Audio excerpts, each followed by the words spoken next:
We start with a look at how the City of Bellevue is working with EarthCorps to restore an important stream habitat. As we'll explain, it's hard work that will yield some tremendous results for our environment. Lower Newport Creek is like a lot of urban streams. Trees have been cut down and replaced with roads and parking lots, sidewalks, and rooftops and driveways. The rain that once soaked into the ground now runs off much more quickly. Subsequently, the banks have started to erode and there's more sediment that's carried on downstream. What this project is doing is installing wood structures in the creek to help stabilize the stream bank and try to keep the bed in place, help reduce the amount of sediment that's carried downstream, to reduce the amount of erosion and create additional fish habitat in the process. Lower Newport Creek is a fairly remote stream, and traditionally the way a project like this would be constructed is with some heavy equipment. Equipment needs access roads. So in order to build access roads, you need to cut trees down, and there's an impact related to that. 1, 2, 3, This year, the City of Bellevue is trying a new approach to stream restoration through an agreement with EarthCorps. EarthCorps is a nonprofit agency that trains young people in environmental skills. They're comprised of AmeriCorps volunteers and other volunteers from around the world. They are training their volunteers to do stream restoration, and we're providing Lower Newport Creek as the venue for them to do that training.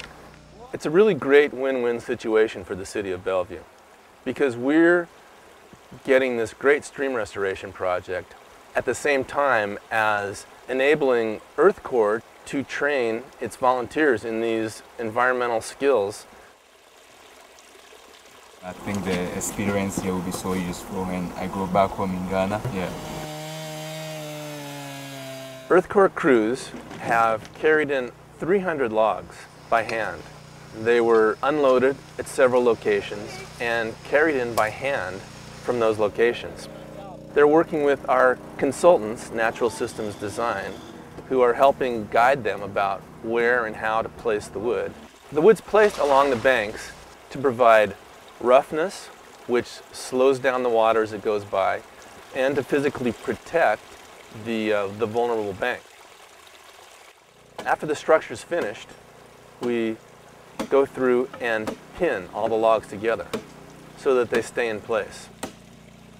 It's like a log jam, like the trees just fell in the woods, but they've actually been placed here very carefully. We've created pools here, pool habitat, which are places where the fish can rest and find cover on their way upstream.